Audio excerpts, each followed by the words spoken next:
Hi peeps, I'm Auriel Grace, and welcome to a spiritual show. So tonight we're going to be talking about Mother Mary. We're doing our Ascended Masters series, and why not do Mother Mary? Because she is an Ascended Master. She went through a lot during the lifetime that we know about. And so, what is an Ascended Master? An Ascended Master is an enlightened being who has gone through many spiritual transformations and through many lifetimes, and they have achieved a state of grace. Okay? And so they are the Ascended Masters. Most of them have a specific purpose or topic. And so Mother Mary's topic, or her thing, is faith. So you have to think about it, right?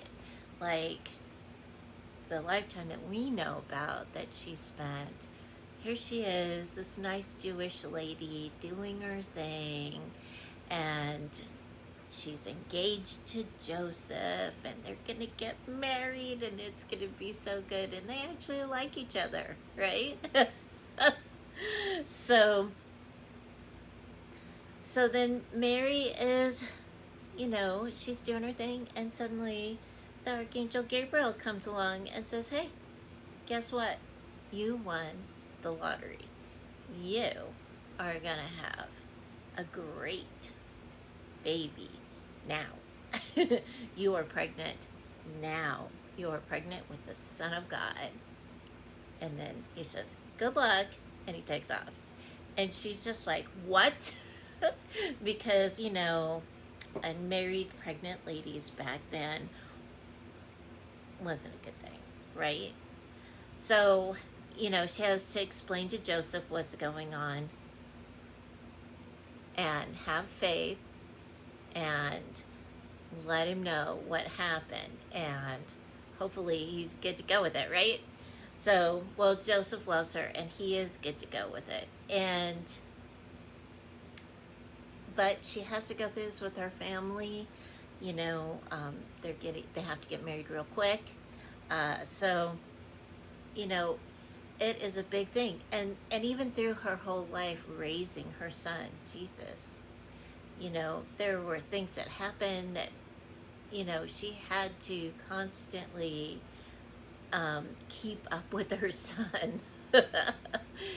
And then when he was crucified, she was there.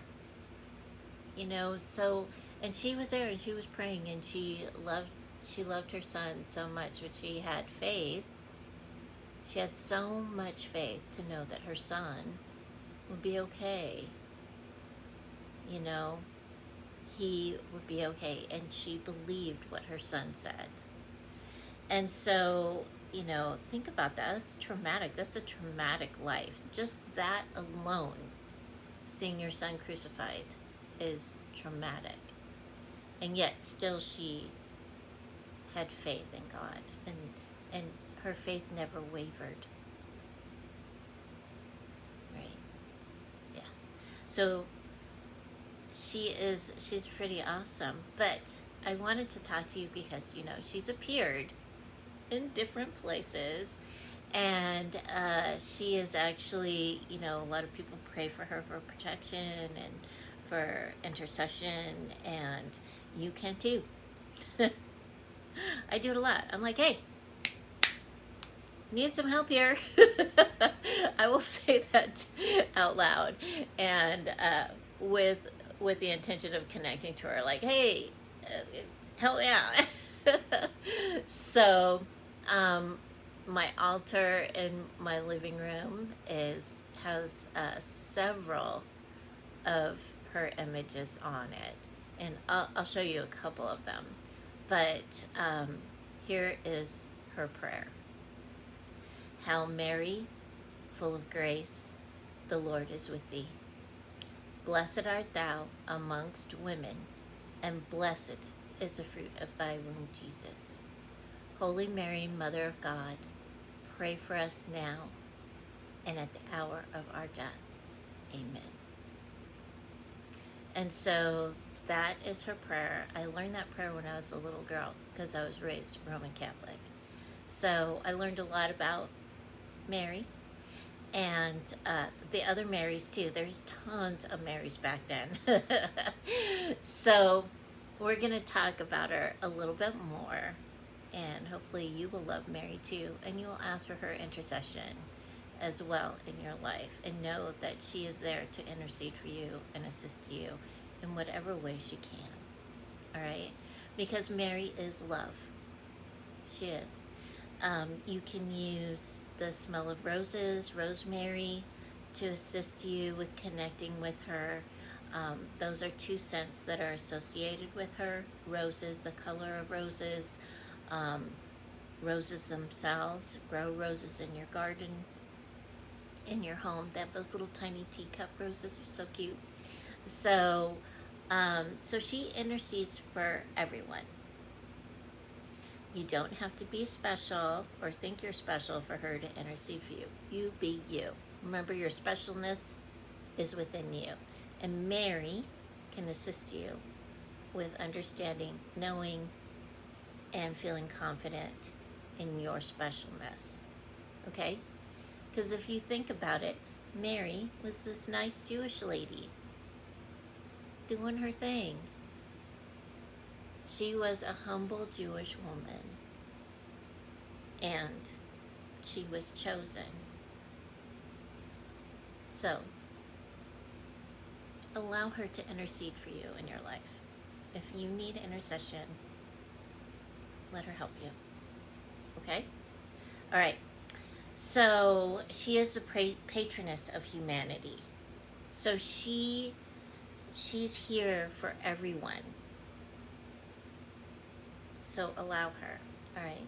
She reminds you you are worthy of her love and the Creator's love, and she gives good guidance to shine your light.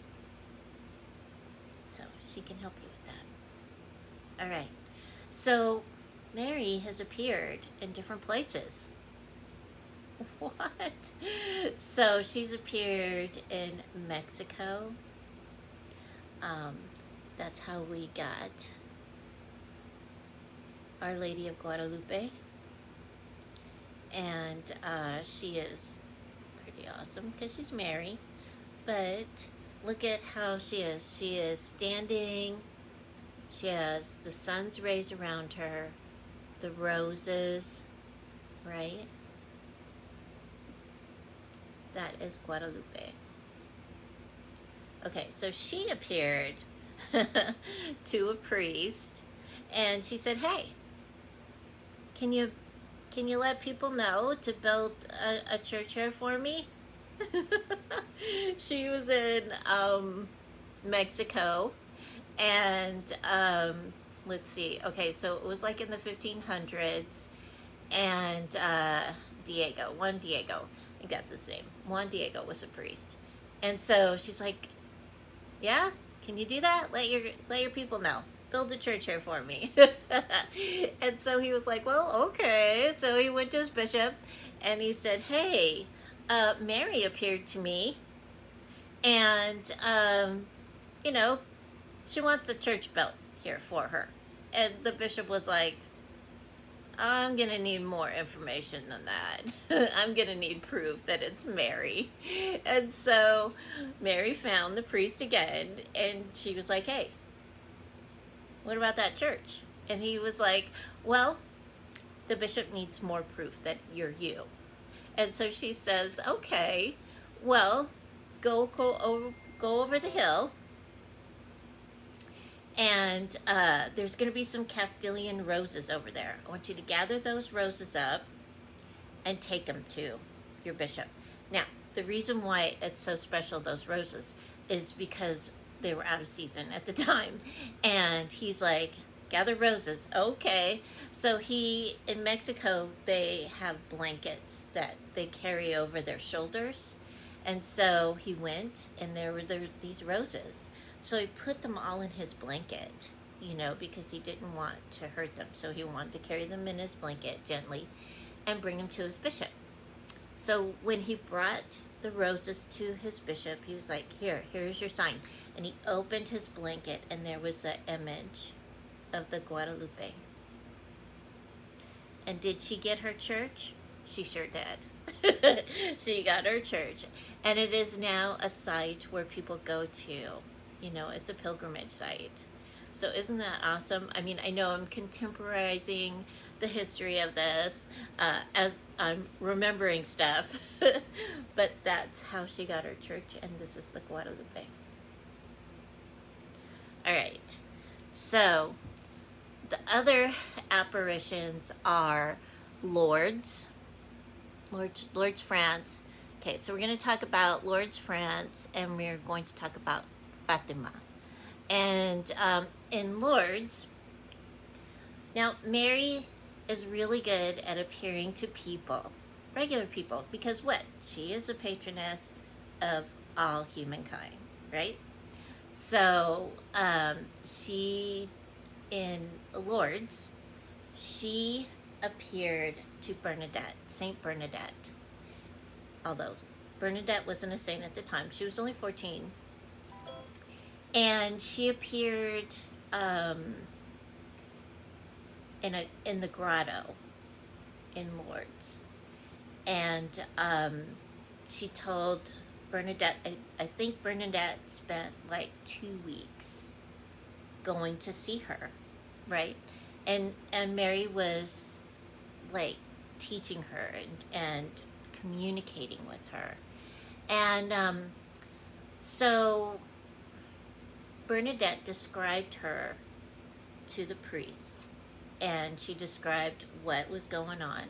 And the priests were like, So Mary told her to take the water, take the water and bless herself. Well, there was no water there. So Bernadette dug a hole, and there was a spring that came forth.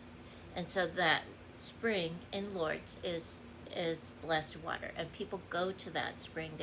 There's a pilgrimages that go there all the time for that water from Lourdes, because this water will help you spiritually. It will help you connect to the Creator. People will bathe in it for spiritual healing.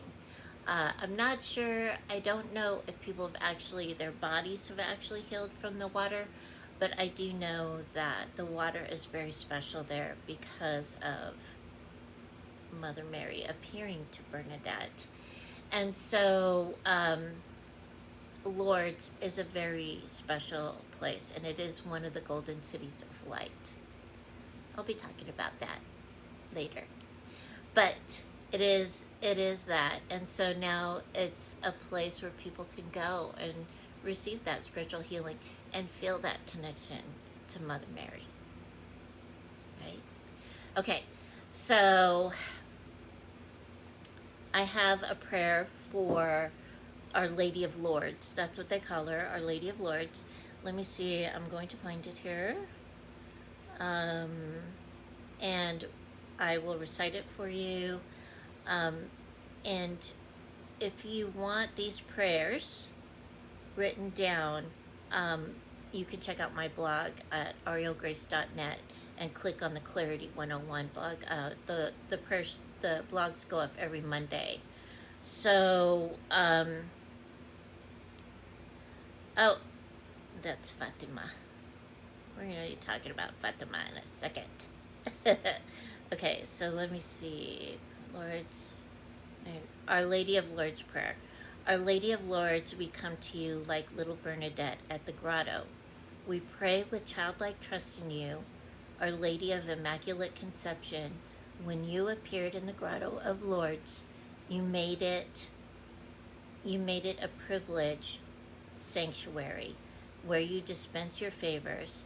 As we stand before you in the grotto, we beg you to heal us in mind, body, and spirit. And so this I'll have this prayer up for you for that. Okay. All right. And then you can check it out and see if it resonates with you. You never know, right? You can make up your own prayer as well for Mother Mary because she hears you. All right. Okay, so now we're going to talk about Fatima. All right, so there's this really cool thing that happened in Fatima, and I spent some time like researching Fatima, and because there was an astrological thing that happened during that, I was like looking at all, like, what could this be? You know, because I like to do some research and find out different things. So, Our Lady of Fatima. All right, so this happened October 13, 1917, and it is the miracle of the sun. Okay, so it's really, when I read about it, I knew about Fatima. Here is Our Lady of Fatima. We can thank Melinda Carver for this because she sent this to me. She knows I collect things, Mother Mary stuff.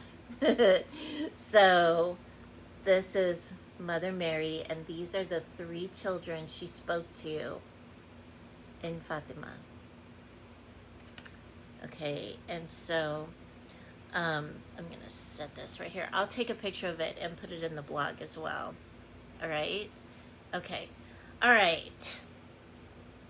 What happened on October 13th, 1917? So, it happened in Fatima, Portugal. Okay, beautiful place, right? Portugal. Okay, so it is not an astrological or astronomical event. I found that out. Okay, so it is a historical event and a miraculous event. So Mother Mary appeared to 3 shepherd children. These three children. Okay, so in Fatima, Portugal, and the apparitions occurred from May to October. All right, this is in 1917. The apparition carried messages of prayer, praying for world peace, and using the Catholic rosary. All right. Oh, I didn't bring one in. But most of you would know what a Catholic rosary is. It's the rosary beads, and then there's 3 beads and a cross or crucifix. Okay. So, and there is a special prayers. There's a special sequence of prayers for the rosary. If you want me to do a video on the rosary, I will. But for those of you that are Catholic, you know what that is. All right. So on October 13th, 1917, a large crowd gathered in Fatima, Portugal, to witness a solar phenomena. Okay, because Mary said, I am going to send you a sign. And she went big on this one. Like, wow. She rocked everybody's world. So it was a solar phenomena. And the sun appeared. And when it appeared at this certain time of day, it looked like it was wobbling. It looked like it was like dancing. It looked like it was coming towards the people and going away from the people, and it was swirling, right? So there was all this movement, and then it emitted like multicolors. Like it was like a kaleidoscope of colors. Pretty cool for a miracle, right? People always asking, hey, I need to see a sign. There you go. There's your sign. So that is how it became the miracle of the sun. Yeah. All right. So it lasted about 10 minutes, and it was witnessed by about 70,000 people, because they'd all gathered in Fatima, because everybody, there was people that were saying, hey, there's going to be a miracle, it's going to happen, on this day, be there, let's see what happened. And 70,000 people actually witnessed this miracle. Pretty cool, huh? I thought so. I thought it was really cool. I really like, I love these stories, and whenever I find stories like this, I always try to save them. So, Mary is also Our Lady of Loreto, and she is the saint for pilots and aviators. She is. I didn't know that. I was like, oh, because I know she's Our Lady of many things, right? So I tried to pick some things that that people may not know about, right? So she is Our Lady of Loreto, and she is the patron saint of pilots and aviators. That would make sense, though, right? Flying around. Yeah. All right. So, the traditional narrative is this: is that she did a miraculous transportation, according to tradition. That her house. Okay, so it's her house, Mary's house. All right. So where the Annunciation occurred, which was in Nazareth or something. And so the Holy House, which had been converted into a church by the apostles and other Jesus ascension, was a sacred place for early Christians in Nazareth. Okay, because you have to remember that they were Jewish, and then when Jesus passed from, when he passed and they put him in the tomb, and that they became Christians. They started calling themselves Christians. It took about 300 years or so before Christians were really recognized, but there was a lot of fighting going on. Yeah, you might want to check out the Council of Nicaea. There's a lot of information in that.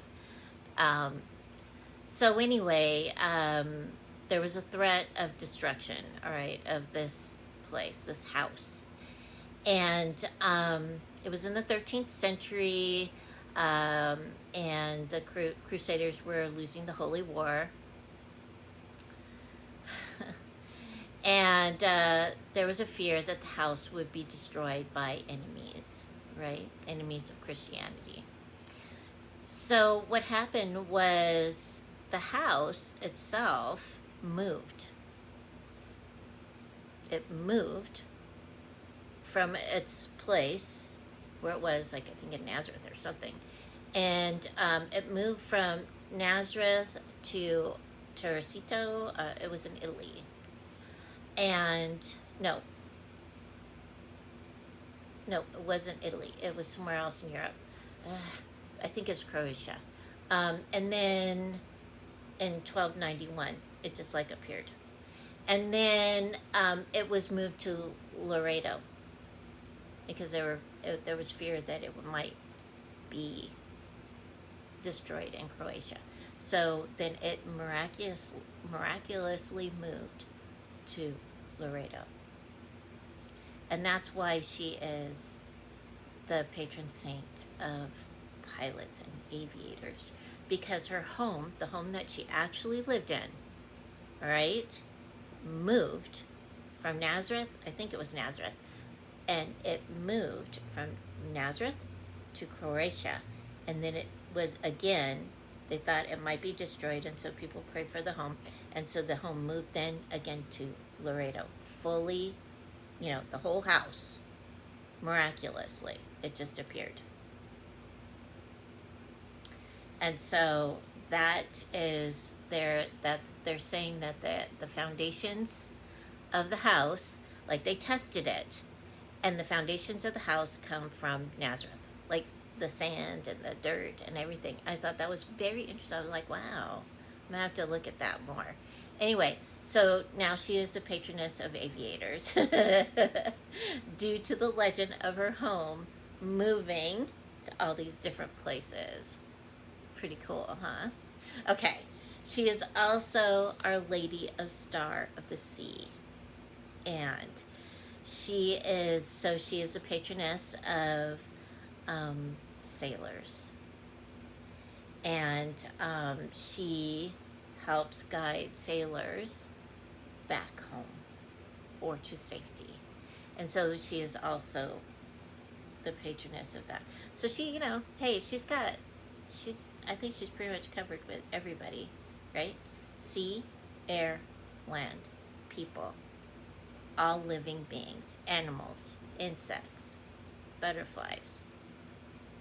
So, so please call upon her to intercede for you for whatever it is that you are trying to achieve, whatever it is, because if it is special to you, it is special to her, right?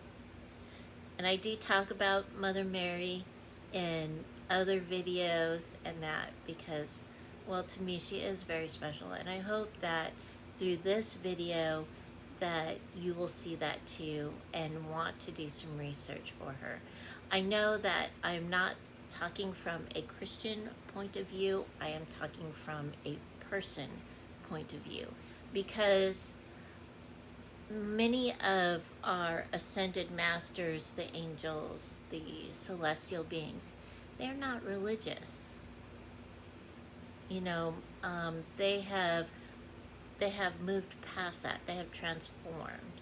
And so I would love for you to see these beings of light as the beings of light that they are, right?